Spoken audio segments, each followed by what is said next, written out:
Bonjour à tous, aujourd'hui on se retrouve pour un exercice de division quotient que tu peux aborder en classe de CM1.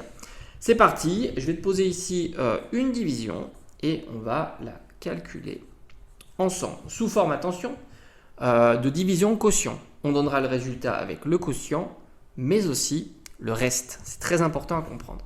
Tout d'abord, on va se poser la question de combien de fois je peux mettre 25 dans 79. Donc on va la poser classiquement. 79 que je divise par 25. Donc il faut que je fasse des paquets de 25 pour savoir combien je peux mettre ces paquets-là dans 79. Par conséquent, si j'ai une fois 25, ça me donne 25. 2 fois 25, 25 plus 25, 50. 3 fois 25, 75. Et enfin 4 fois 25, 100. Par conséquent, 4, c'est trop grand parce qu'on a un nombre qui est inférieur à 100. Mais 2 fois 25, c'est insuffisant parce qu'on a un nombre qui est supérieur à 75. Donc, je choisis 3.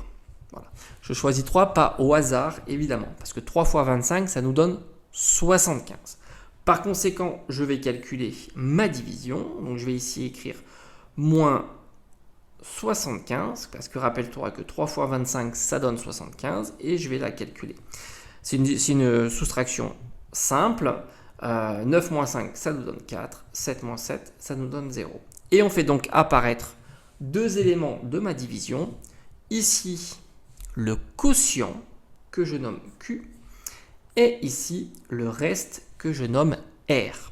Par conséquent, je peux écrire que 79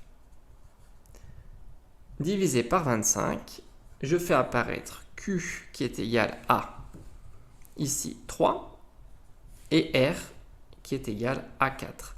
Donc ça veut dire que le résultat de ma division de 79 par 25, c'est 3 avec un reste de 4.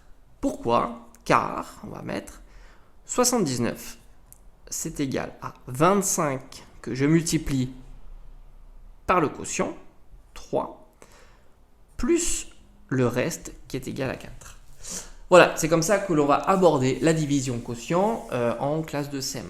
Donc on fait une division classique, évidemment on ne fait pas apparaître la virgule, il restera toujours, sauf si la division tombe exactement, si j'avais 75 divisé par 25, le reste serait égal à 0, et par conséquent ma division, le résultat de ma division c'est 3, ici le reste n'est pas nul, et je écris le reste sous cette forme-là, donc on a le quotient qui est 3, le reste qui est égal à 4.